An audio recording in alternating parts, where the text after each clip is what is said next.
प्रिय मित्रों, यह एक बहुत ही दुखद घटना है कि भारत के पार्लियामेंट में दो लोग अनधिकृत रूप से कूद जाते हैं और वहाँ पे कलर्ड पटाखे छोड़ते हैं, जैसे कलर्ड धुआं पार्लियामेंट में छा जाता है। ऐसा अखबारों में छपे चित्रों पे और नेट पर अवेलेबल चित्रों में नजर आता है। यह एक अत्यधिक गंभीर घटना है। ऐसा किसी भी डेमोक्रेसी में होना डेमोक्रेसी का अपमान करना है। डेमोक्रेसी नहीं, डेमोक्रेसी के जितने भी करोड़ों फॉलोअर हैं, हमारे देशवासी हैं, राष्ट्रवासी हैं, भाई हैं, उन सब का अपमान है कि उन्हीं के रिप्रेजेंटेटिव उस पार्लियामेंट में बैठते हैं। हम ही लोगों के बारे में निर्णय करने के लिए, इसलिए वह पूरे भारत का अपमान है। इसमें कोई दो राय नहीं हो सकती। और आने वाले लोगों को एक लेसन देने के लिए, उनको बताने के लिए कि ऐसा गंभीर अपराध करने पर किस तरह का दंड मिल सकता है, यह कितना दंडनीय अपराध है, उसके लिए उन्हें एग्जाम्पलरी पनिशमेंट देना भी एक अच्छी बात रहेगी। और उसके निमित्त इन्वेस्टिगेटिंग एजेंसीज काम भी कर रही हैं। और इसके पीछे कोई अगर दुर्भावनापूर्ण कोई प्लानिंग है या किसी का राष्ट्र को अपमानित करने का ध्येय था, उसका भी पता लगाया जाएगा, ऐसा अखबारों के सूचनाओं से प्रतीत होता है। और यह अच्छी बात है, इसको करना भी चाहिए। पर इसी संदर्भ में मुझे बड़ा आश्चर्य होता है कि 4 व्यक्ति और उनके साथ एक और व्यक्ति, और वो एक ग्रुप के रूप में जो भगत सिंह के नाम से उन्होंने एक साइट बना रखी है, वेबसाइट बना रखी है, उस पे इंटरेक्ट कर रहे हैं। नंबर 2, ये सभी पढ़े लिखे लोग हैं और इनमें से कुछ पढ़ने के बाद अपना व्यवसाय भी कर रहे हैं, यानी कि अपना जीवन यापन चलाने के लिए कुछ ना कुछ कार्य कर रहे हैं। जैसे एक व्यक्ति इसमें से रिक्शा चालक है और सभी के सभी पढ़े लिखे हैं। फिर प्रश्न उठता है कि इतने लोग अलग अलग स्टेट से क्यों कर एक वेबसाइट में एक ही दिशा की तरफ एक ही ऐसे गलत काम के लिए तैयार हो जाते हैं। प्राथमिक दृष्टि से अभी देखने पर नहीं लगता कि ये किसी कॉमन संस्था से या कॉमन विचार से प्रेरित है या कोई बहुत गहरी साजिश, पॉलिटिकल साजिश, ऐसा अभी तक प्रतीत नहीं होता। लेकिन ये सब जानना तो इन्वेस्टिगेशन करने वाले अधिकारियों के अधिकार में है और वो इस दिशा में काम करेंगे भी। लेकिन इन सब बातों को छोड़ करके अगर हम एक निष्पक्ष रूप से देखें तो ऐसा नजर आता है कि जैसे सभी यह जवान लोग, यूथ लोग, जो पढ़े लिखे भी हैं,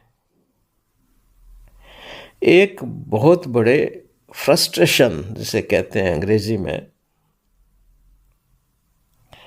या छटपटाहट जिसे हिंदी में कह सकते हैं, से ग्रसित हैं।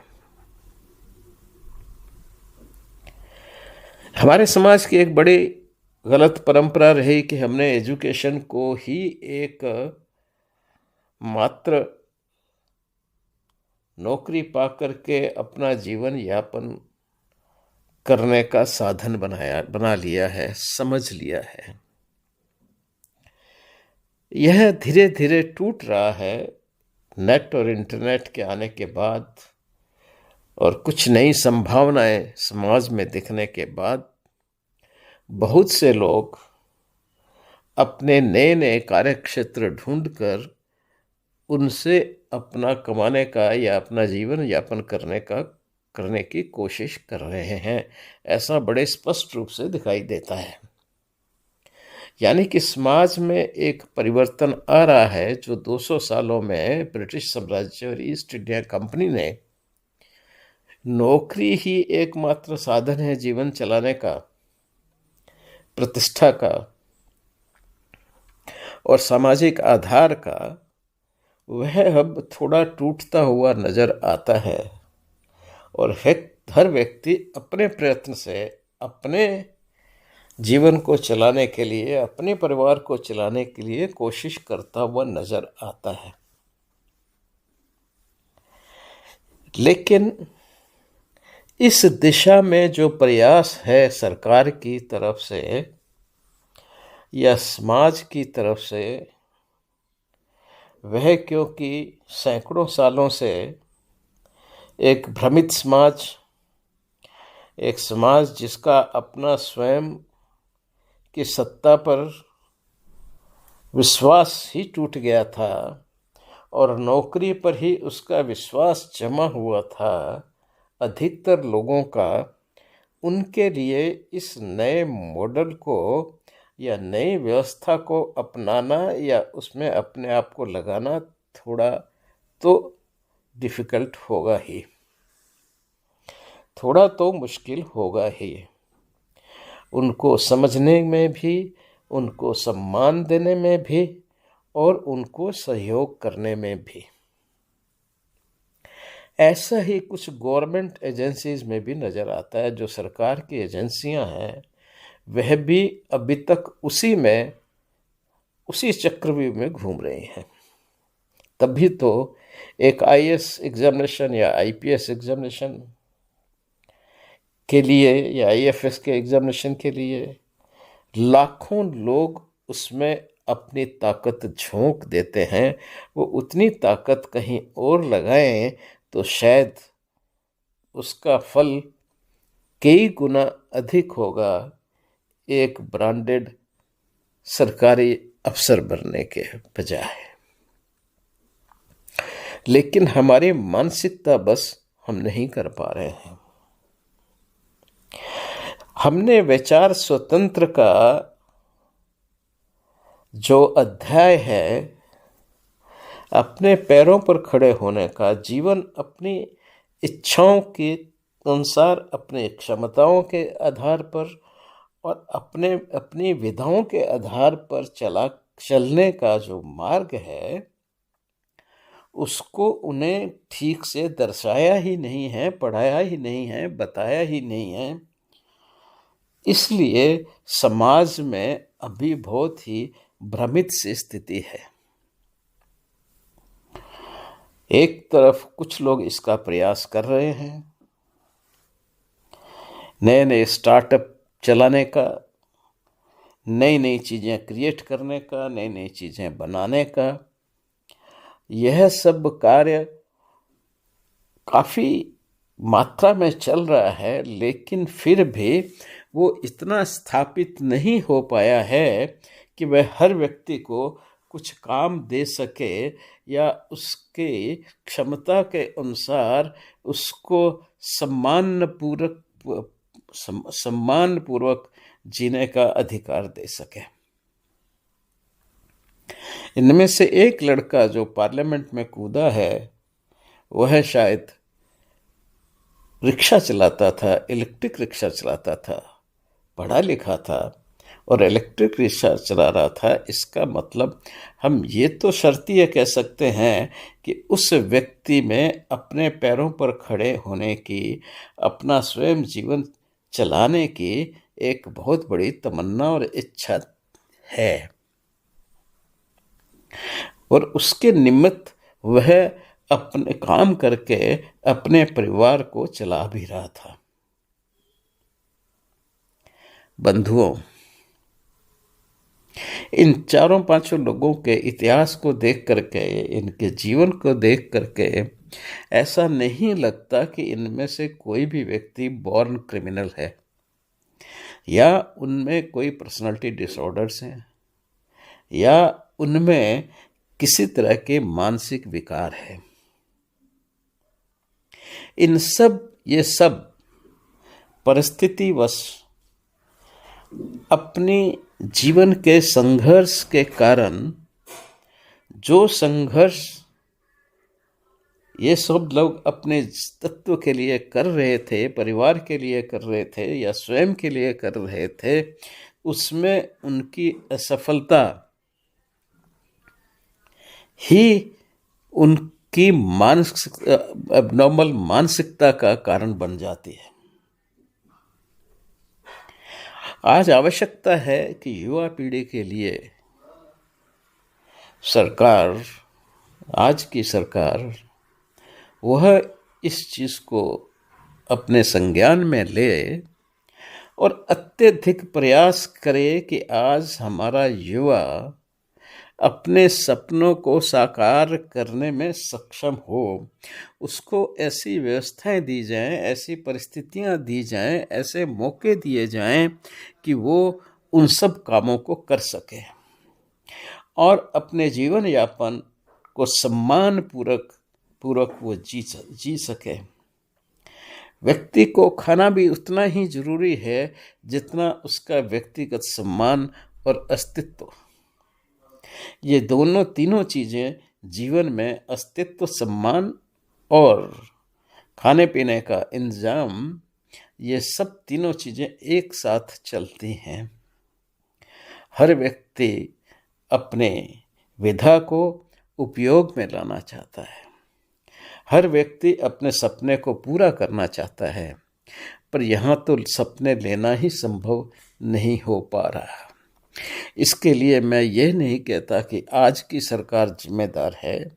ये शुरू से ही हमारी व्यवस्था एक बहुत गलत दिशा में चलती गई, हमारी सोच एक बड़ी गलत दिशा में चलती गई, या ये कहें कि हमारी काफ़ी समय तक सोच, आज तक भी सोच ब्रिटिश सोच के या ब्रिटिश के दिए हुए ज्ञान या ब्रिटिश के किए हुए प्रयोगों पर भी आधारित है।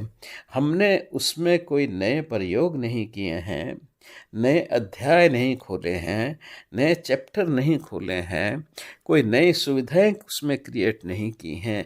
जो भी की हैं वो उन्हीं की परंपराओं के आधार पर थोड़ा बहुत परिवर्तन करके हमने उनको क्रिएट किया है। आज सबसे ज़्यादा आवश्यकता है लोगों को एंगेज करने की, उनको काम देने की, वो अपना काम कर सकें या फिर किसी भी तरह से अपने जो जीवन के जो आधार है उसको सम्मान पूर्वक चला सकें। अपने परिवार जैसी उसकी कल्पना है उस हिसाब से वो उसको चला सके। आज इसकी सबसे ज़्यादा आवश्यकता है। हमारा युवक आज भ्रमित है, उसको कुछ दिखाई नहीं दे रहा।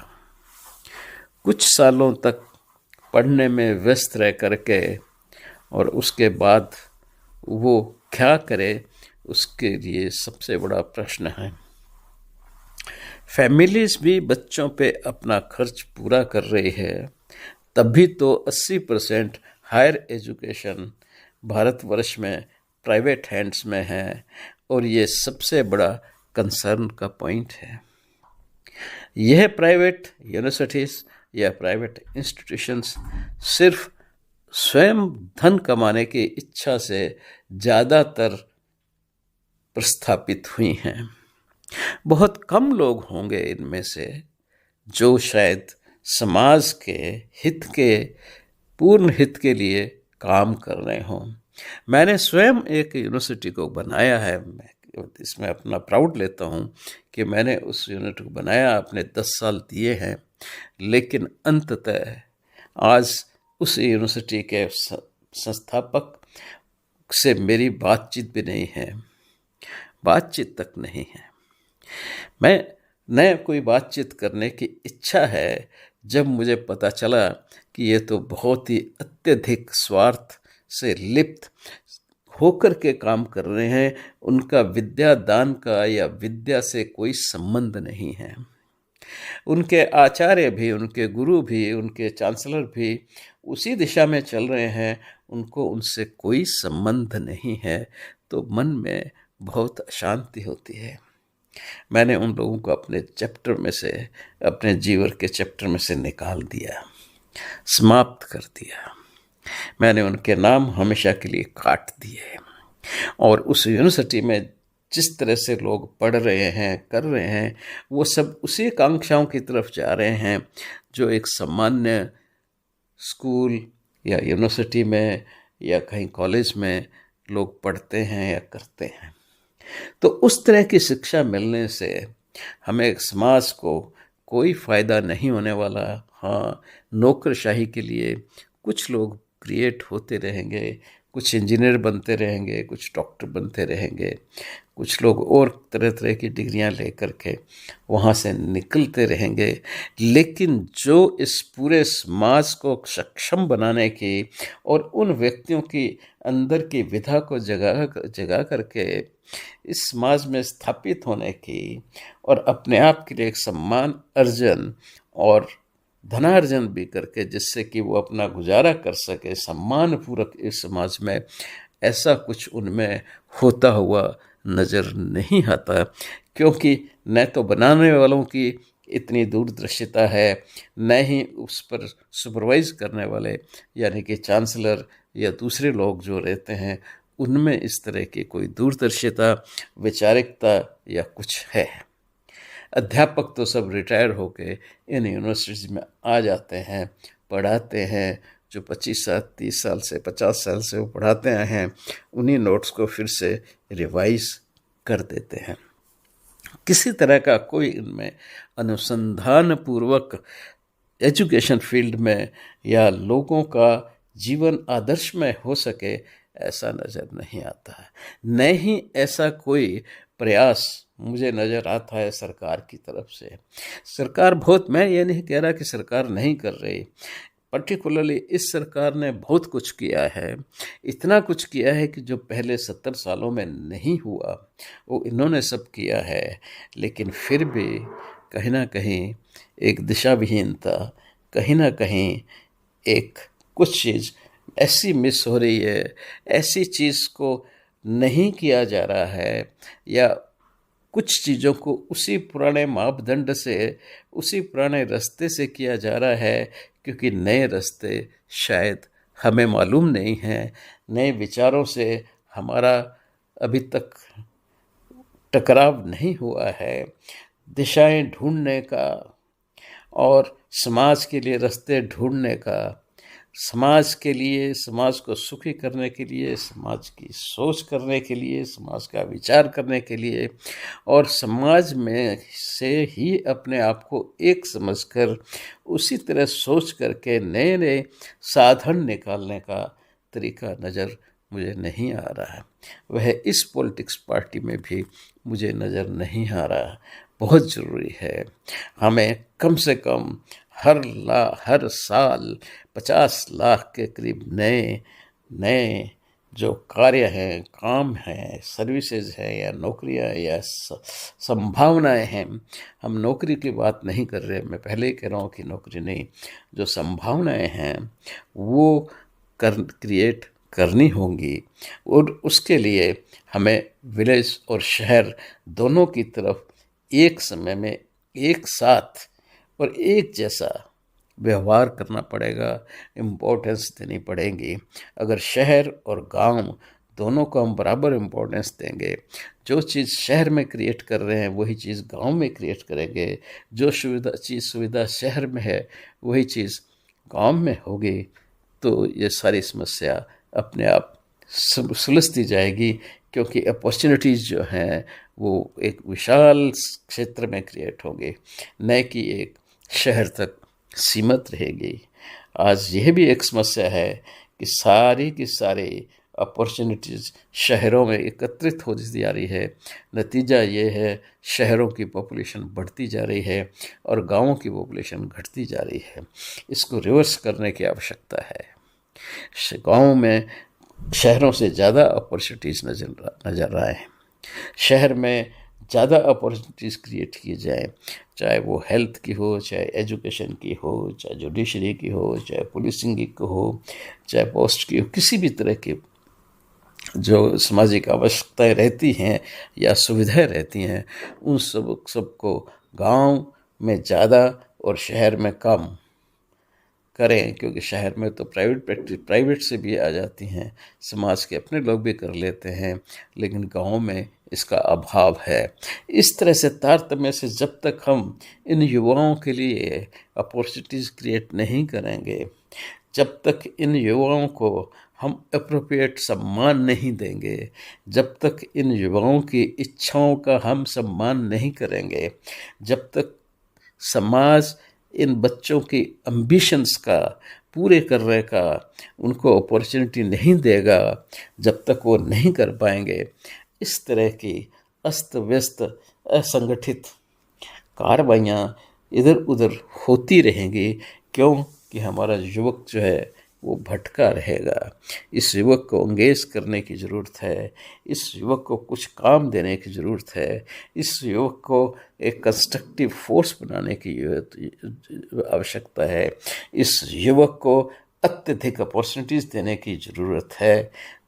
तभी जब हर व्यक्ति उनमें से एक सम्मानपूर्वक किसी न किसी काम में एंगेज होगा, तभी यह सब हमारा समाज एक सफलता के साथ में आगे बढ़ सकेगा और हम कह सकेंगे कि हम एक विकसित राष्ट्र हैं।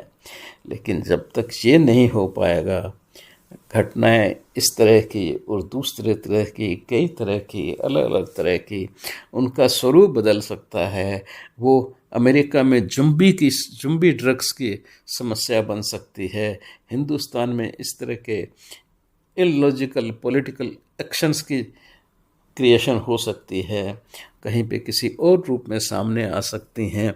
वो आएंगे क्योंकि युवा इस दुनिया का आधार है, आधार बिंदु है, और उस आधार बिंदु को हमें समझना और उसका सही स्थान देना समाज में अत्यधिक आवश्यक है। सो इस समस्या को सॉल्व करने के साथ साथ, इन्वेस्टिगेटिंग रूप में देखने के साथ साथ, इस तरह से सामाजिक रूप में भी देखने की और उसकी एनालिसिस करने की आवश्यकता है, जिससे हम पूरे समाज में समृद्धि ला सकें। धन्यवाद।